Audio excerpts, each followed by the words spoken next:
Hari ini kita akan masuk bab 2, yaitu pengamiran. Dan apa yang kamu perlu tahu di dalam bab pengamiran ni, tata tanda bagi pengamiran adalah seperti ini. Okey, dan yang simbol ini kamu nampak di sini adalah simbol integration. Apa itu integration? Integration tu adalah pengamiran dalam bahasa English. Okey, dan fx ni di sini ini adalah dia punya fungsi lah, dia punya soalan nanti. Okey. Dan terdapat dua jenis pengamiran, iaitu kamiran tak tentu dan kamiran tentu. Okey. Dan hari ini kita akan masuk kamiran tak tentu.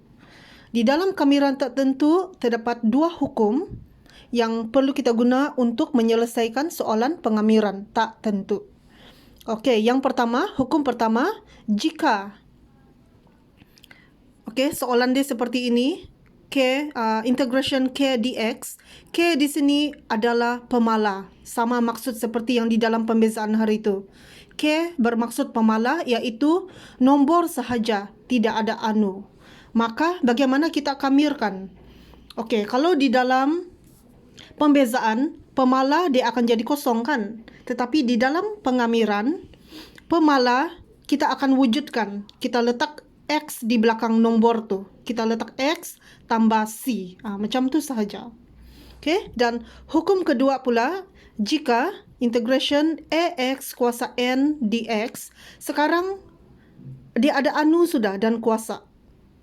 Jadi bagaimana kita kamirkan untuk fungsi yang sudah ada anu dan ada kuasa ni? Maka cara dia seperti ini. AX kuasa N tambah 1 per N tambah 1 tambah C. Begitu saja. Okey, kita tambah. Kalau di pembezaan kita tolak kan, N tolak 1. Tetapi kalau di pengamiran, kita akan buat begini. N tambah 1 per N tambah 1 tambah C. Okey, so kita lihat pada contoh. Terdapat 3 contoh soalan. Okey, dia punya instruction adalah kamirkan. Okey, so macam mana kita selesaikan soalan ini? Okey, soalan dia seperti ini. Kamirkan integration 9 dx. Okey, 9. 9 ni kan adalah pemala. Pemala tu nombor sahaja. Jadi dia merujuk kepada hukum mana satu? Hukum pertama. Kan nombor saja pemala. Jadi cara dia begini kita kamirkan. Jadi kita terus tulis sama dengan, okey, kan kalau hukum pertama dia macam begini kan, Kx tambah C. Okey, dia akan jadi begini kan, Kx tambah C kan. So K di sini adalah 9 kan, pemala, nombor sahaja. Jadi kalau nombor sahaja, kalau pemala, kita akan wujudkan X tambah C. So ini saja jawapan akhir dia. Tidak boleh selesai sudah. Okay, so kita move to soalan B. Okay, kamirkan integration 4x kuasa 7 dx. So, kita tengok dia punya fungsi ni. Okay, kita tengok fungsi dia. 4x kuasa 7. Dia ada anu sudah kan? Ada anu. Jadi, kalau ada anu, maka merujuk kepada hukum kedua, iaitu macam ni kan, AX kuasa N dx. Maka cara pengamiran dia macam ni. Jadi kita tulis dia punya hukum dulu. Okay, hukum dia macam ni kan. Kalau yang ada anu sudah. Tambah C. Okay, so kita selesaikan. So AX kuasa N di sini ni inilah 4X kuasa 7. Okay, kalau di pengamiran kita tambah 1 dan di bawah pun ikut N tambah 1. Okey, 7 tambah 1 dan tambah C. Tulis saja tambah C. Sebab di dalam hukum tu memang dia cakap tambah C, jadi kita ikut tambah C sahaja. Okey, dan kita selesaikan seterusnya. Okey, 4X tulis balik. 7 tambah 1 kuasa 8 kan.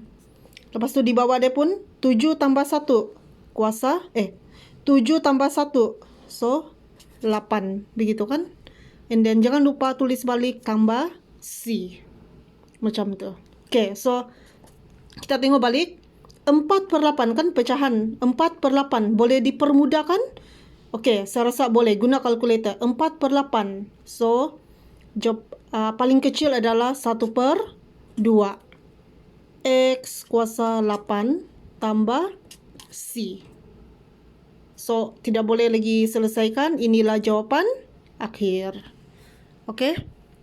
Dan kita pergi soalan yang terakhir, iaitu soalan C. Okey, soalan C ni kita tengok. Okey, kalau kamu nampak ni yang integration ni kan, setiap yang integration tu, itu adalah soalan pengamiran. Okey. Pembezaan kita akan nampak dy dx. Kita akan nampak y, fungsi y di depan dia. Itu pembezaan. Tapi kalau pengamiran, dia punya simbol tu kan, sudah Miss bagi tahu tadi, tata tanda pengamiran, dia mesti ada integration di depan dia tu. Itulah soalan pengamiran. Okey, so kita teruskan. Okey, 2/3 3x kuasa 5. Macam juga pembezaan. Setiap kali kalau ada anu dan kuasa di bawah, anu di bawah sudah. Anu ada di bawah. Jadi apa kita perlu buat? Kita mesti bawa naik atas dulu tu anu. Okey, jadi maksud dia tu belum lagi boleh dikamirkan kan. Jadi kalau belum boleh kamir, simbol integration tu kita tulis balik. Sebab kenapa? Belum boleh dikamirkan. Kita mau bawa dulu anu tu naik atas. Okey, jadi sebelum kita bawa naik atas tu anu, 2/3 ni, ini adalah satu set pecahan. Jadi 2/3 guna kalkulator, kasih kecil dia, permudahkan. 2/3 juga kan. Jadi tulis baliklah. 2/3 begitu. Lepas tu X kuasa 5 bawa naik atas kan. Macam biasa dia naik atas. Kuasa kalau naik atas dia akan jadi negatif. Sama juga dengan macam pembezaan hari itu. Okey, dan jangan lupa tulis dx. Sebab kita belum boleh kamirkan. Okey, jadi sekarang ni setelah kita bawa anu naik atas, maka barulah kita boleh start pengamiran. Baru kita boleh kamirkan. Jadi simbol integration tu tidak payah tulis sudah. Jadi sekarang kita tengoklah fungsi dia ni. Fungsi dia di sini ni, ini apa ni? Ada anu sudah kan? Ada anu, ada kuasa. Jadi merujuk kepada hukum pertama ke kedua. Kedua kan? Sebab dia ada anu dan kuasa.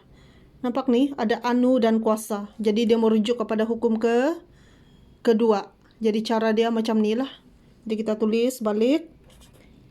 X, kita tulis dia punya hukum. Okey, begini cara dia. Hukum kedua. Okey, macam tu kan. Jadi kita isi X kuasa N tambah 1 ialah, tulis baliklah 2/3 begitu. X kuasa 5. Okey, begini. Paling bagus kalau ada pecahan, kita kasih pisah, kita buat begini dalam bracket. Begitu, dalam bracket. Jadi yang ini pun dalam bracket. Okey, jadi X kuasa negatif 5 tambah 1 per, di bawah pun ikutkan, negatif 5 tambah 1, tutup kurungan, tambah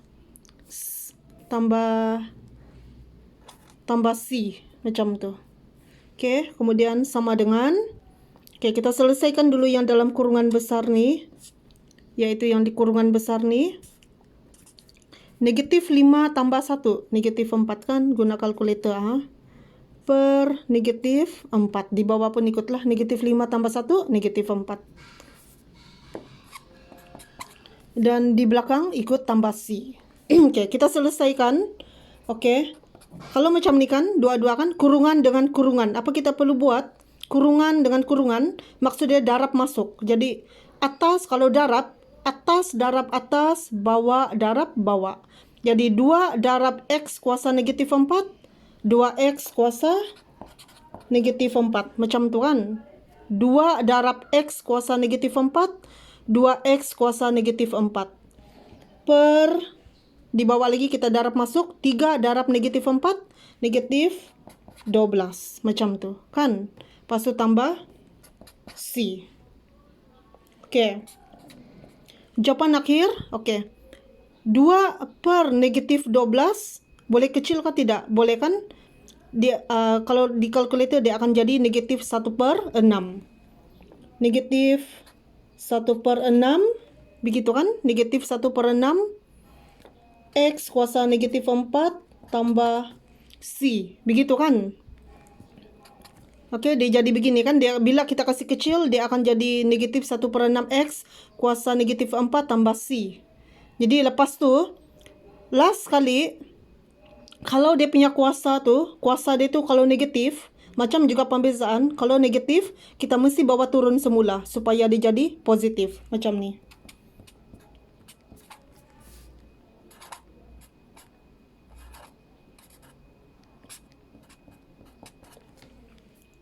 Macam ni. Negatif 1/6 X kuasa 4 tambah C. Sekarang dia sudah jadi positif.